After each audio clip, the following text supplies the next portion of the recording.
If I hadn't gotten sober, I don't believe that I'd still be alive. I mean, I ended up in the hospital twice before the age of 18.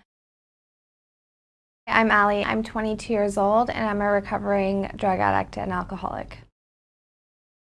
I don't go around openly telling people that I'm an addict and I'm an alcoholic, even though I'm in recovery, because they don't hear the recovering part. They just hear that I'm a drug addict and that I'm a bad person, and I'm lazy, and that I just don't have enough willpower.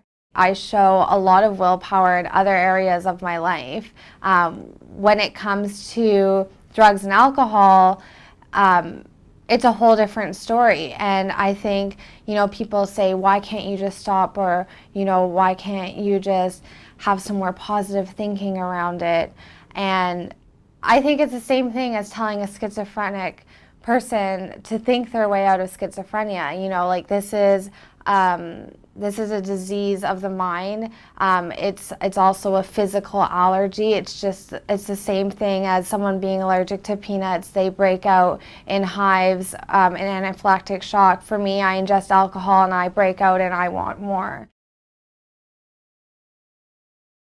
I was 13 years old when I had my first drink. It progressed extremely fast. By the time I was 14 years old, I started experimenting with harder drugs, namely ecstasy and cocaine. Everything else became a second priority. If I needed to get intoxicated or get high, that would come above anything else. And for me, instead of changing my behavior to meet my goals, I changed my goals to match my behavior. I wasn't happy anymore, but the problem for me was in the fact that I couldn't live with the drugs and alcohol, and I couldn't live without them. But until I realized for myself that I couldn't live this way anymore, there was really nothing anyone could tell me, and inevitably I had another overdose.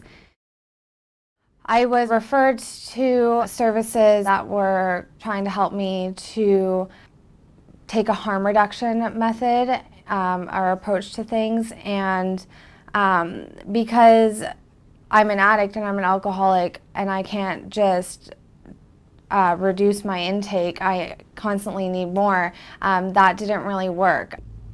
The last time I got sober 4 years ago, I was able to kind of surrender to this idea that I wasn't going to be able to get sober on my own, that I needed supports from other recovering alcoholics and addicts in particular. I think that's why maybe the first attempts weren't so successful, because I was seeking help from social workers, from psychiatrists, from people that could intellectualize addiction and alcoholism, but had never experienced it themselves.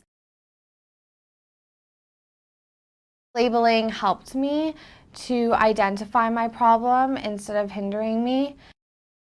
For a long time, I always knew that there was something wrong, with me. Even like aside from the drugs and alcohol, I never felt comfortable in my own skin. I always felt apart from. So I think once I was able to label myself as an addict and alcoholic, it was almost a relief in the sense that I finally knew what my problem was, and therefore I could find a solution for that problem.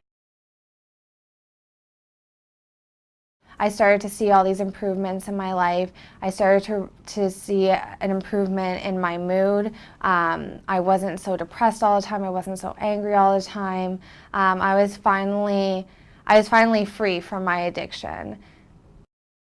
I go out all the time. I'm like a normal 22-year-old, just without the drugs and alcohol. I go out to nightclubs, I go out to bars. Definitely thinking sobriety was going to be boring was a silly thought to have, because I have way more fun in sobriety than I ever did drinking or using.